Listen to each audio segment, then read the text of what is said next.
సాధారణంగా ఒక ప్రభుత్వం తరపున ప్రభుత్వంలో రిజిస్టర్ అయినటువంటి ప్రింట్ మీడియా, ఎలక్ట్రానిక్ మీడియా ఎవరైతే ఉంటారో వాళ్ళని శాసనసభ సమావేశాలకు అనుమతించాలో, ప్రభుత్వ అధికారిక కార్యక్రమాలకు అనుమతించాలి.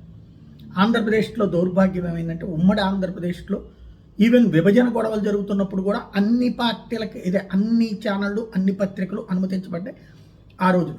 కానీ విభజన తర్వాత తెలంగాణలో మొట్టమొదట కేసీఆర్ ప్రారంభించినటువంటి ప్రత్యక్ష దాడి మీడియా మీద, ఆ రోజున TV9, ABNలని బ్యాన్ చేసినటువంటి వ్యవహారం ఏదైతే ఉందో, ఆ రోజు నుండి ఇక మీడియా అనేటటువంటిది దరిద్రంగా తయారైపోయింది. మీడియా బతుకులు ఎవరి అధికారంలో ఉంటే వాళ్ళు ప్రతిపక్షానికి సంబంధించిన అనుకూలంగా ఉన్నారన్న పేరుతో, లేదా వీళ్ళకి నిలదీసే వార్తలు వేస్తే వాళ్ళని తొక్కిపడేయడం అనేటువంటి జరుగుతుంది. 2014-19 మధ్యలో తెలుగుదేశం పార్టీ అధికారంలో ఉన్నప్పుడు NTV, సాక్ష్యాలను రాకుండా చేశారు, ప్రసారాలు రాకుండా చేశారు.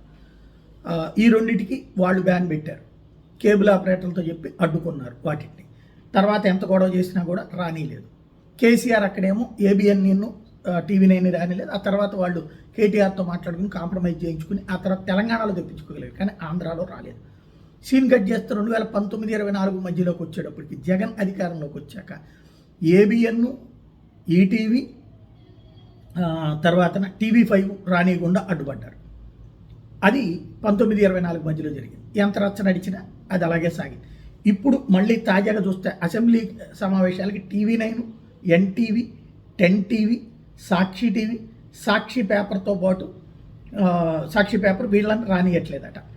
దాంతో ఇప్పుడు వాళ్ళని రానియాలి అంటూ ఇప్పుడు యూనియన్ వాళ్ళు స్పీకర్ని కోరడం అన్నటువంటిది కీలకమైంది. వీళ్ళు చెప్పేదాకా, ఇప్పుడు యూనియన్ వాళ్ళు ఈ ప్రెస్ నోట్ రిలీజ్ చేసేదాకా వాళ్ళకి బ్యాన్ పెట్టారని కనీసం వాళ్ళు కూడా రాసుకోలేదు. ఇదివరకైతే కనుక మా మీద ఇట్లాగ వివక్ష ఏంటి ఇది అంటూ వాళ్ళ పేపర్లో, పాపం టీవీలో కాసేపు అడావిడన చేసేవాళ్ళు. ఇప్పుడు అది కూడా లేకుండా పోయింది. అంత భయంతో నడుస్తున్నది జర్నలిజం. దరిద్రపు స్టేజ్కి వెళ్ళిపోయింది.